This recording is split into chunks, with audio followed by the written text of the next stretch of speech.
Bonjour à tous, pour ceux qui ne me connaissent pas, je m'appelle José, je parle de boxe, de préparation physique et de nutrition. Aujourd'hui, on va aborder un aspect de la préparation physique, l'entraînement aux élastiques. Pour ceux qui ne connaissent pas, les élastiques, c'est tout simplement ces petits élastiques-là que vous pouvez acheter chez Decathlon ou chez pas mal de revendeurs sportifs. Pour l'histoire, la première apparition de l'élastique comme méthode d'entraînement, c'est en 1851. À la base, c'était l'expanseur de poitrine qui était présenté dans une grande exposition en Angleterre. Dans cette exposition de matériel qui était du matériel sportif et médical, on a présenté en fait cet expanseur comme vraiment un outil qui permettait en fait de pallier à des muscles pectoraux trop petits chez les hommes et chez les femmes. En gros, ce que j'essaie de vous dire, c'est qu'à la base, c'était vraiment un dispositif médical qui était vendu aux hommes et aux femmes pour vraiment pallier à ce problème-là. Et c'est à partir de 1890 en fait qu'on a commencé à vendre et à commercialiser ces expanseurs de poitrine comme vraiment un outil de musculation à part entière. Eugène Sandow par exemple et d'autres pionniers du bodybuilding se sont accaparés en fait et se sont appropriés l'entraînement à l'élastique. Ils ont mis leur nom sur d'innombrables en fait systèmes qui reproduisaient un petit peu le système d'élastique initial, donc cet expanseur de poitrine là. Et c'est très récemment, vers les années 1980 qu'un américain, Hartzell, a breveté et introduit le concept de bande élastique tel qu'on le connaît aujourd'hui en fait. Et c'est grâce à ses connexions avec le milieu du football américain professionnel, donc avec la NFL notamment, qu'il a réussi à commercialiser ces bandes-là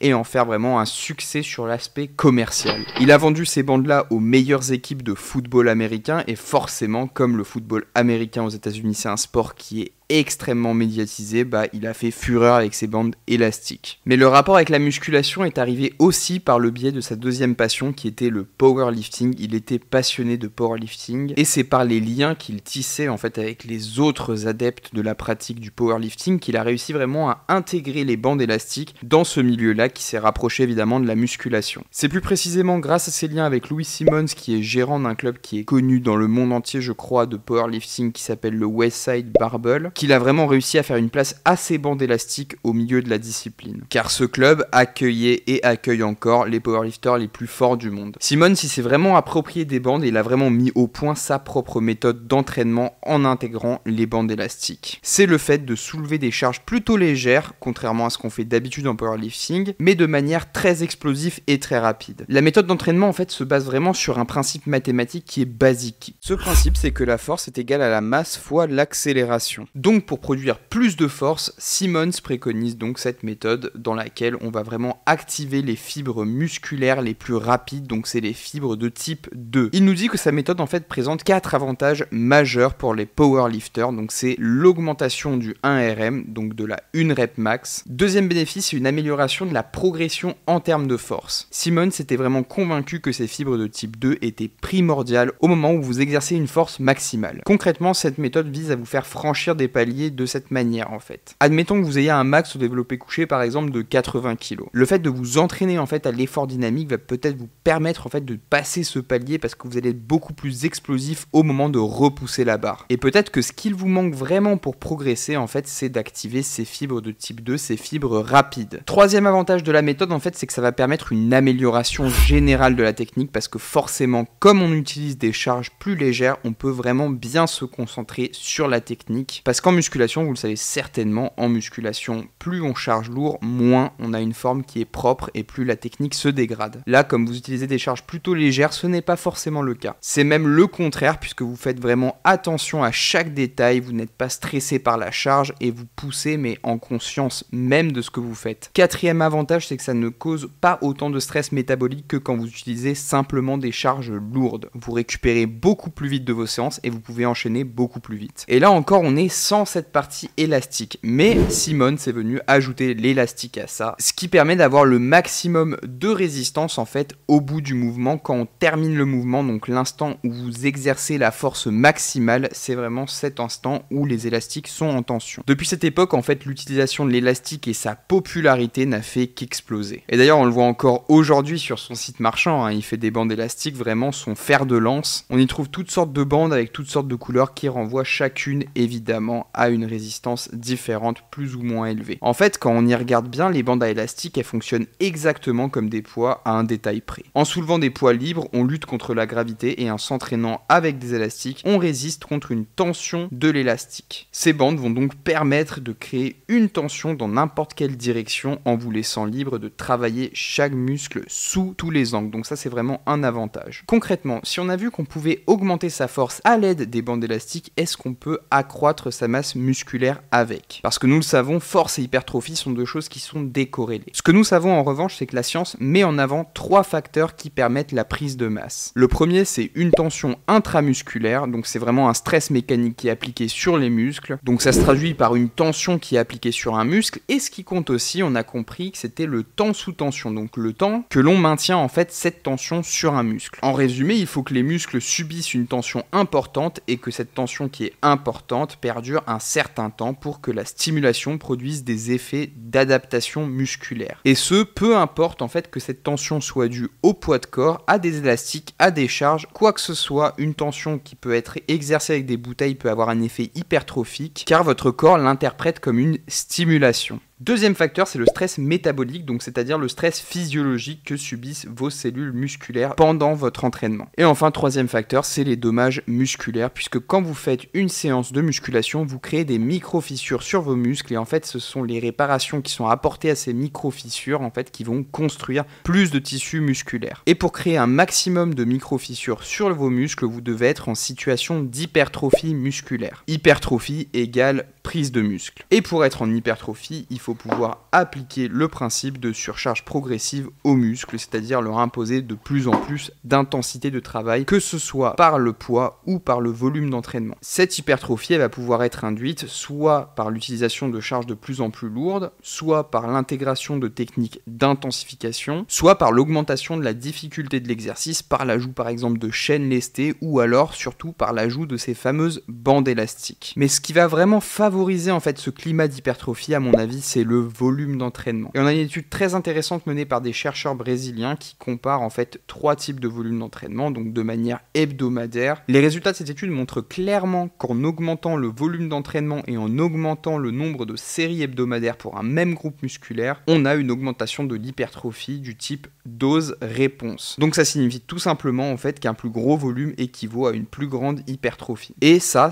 vaut aussi pour les bandes à élastique si vous entraînez avec des bandes à élastique. Par contre, ça implique qu'il y ait une résistance suffisante sur l'élastique en fait pour stimuler suffisamment vos fibres musculaires. Et c'est pour ça en fait qu'il y a différents types de bandes élastiques avec plusieurs degrés de résistance. Donc petit rappel, on a vu que les élastiques en fait s'ils étaient utilisés en complément des mouvements de base, ils pouvaient nous permettre d'améliorer notre force. On a aussi vu qu'ils pouvaient nous permettre aussi d'être dans cette situation d'hypertrophie qui est favorable à la prise de muscle. Mais est-ce que les élastiques sont mieux que par exemple une paire d'haltères? Ça dépend en fait du contexte. Donc pour moi personnellement, je pense que oui, c'est possible de prendre de la masse musculaire avec des élastiques si on respecte évidemment les principes de l'hypertrophie. Par contre, est-ce que c'est la meilleure méthode pour le faire? Je ne pense pas. Je pense vraiment que les charges, les poids sont vraiment la meilleure méthode. Et je pense du coup que les élastiques doivent vraiment venir en complément pour vraiment améliorer votre entraînement et vous mettre dans ce climat justement d'hypertrophie. Il y a certains exercices que vous allez vraiment préférer faire avec des bandes, par exemple l'extension triceps, et il y en a d'autres que vous allez préférer faire avec des poids classiques. Mais là où je suis complètement d'accord, c'est que les élastiques vont vraiment pouvoir vous permettre de débloquer des paliers sur d'autres exercices. Par contre, la bande élastique va vraiment vous donner un avantage unique en termes d'amplitude puisque les poids libres ne procurent pas de la résistance dans une amplitude maximum. Il y a toujours un point de non-tension où vous n'engagez pas vos muscles. Contrairement à la bande élastique, on l'a déjà vu, voilà, la bande élastique est produit de la tension sur l'ensemble du mouvement et à la fin du mouvement, c'est le moment où elle produit le plus de tension. En somme, les élastiques, ils offrent une résistance dans pratiquement toutes les directions et une amplitude qui est complète. Ça va donc vous permettre vraiment d'ajouter de la difficulté à un bon nombre de mouvements de préparation physique, donc des mouvements fonctionnels, et vous permettre de vous entraîner d'une manière différente. C'est tout pour aujourd'hui, j'espère que la vidéo vous a plu. Si c'est le cas, n'oubliez pas de mettre un pouce bleu, de vous abonner à la chaîne, et moi je vous dis à tout de suite pour une prochaine vidéo.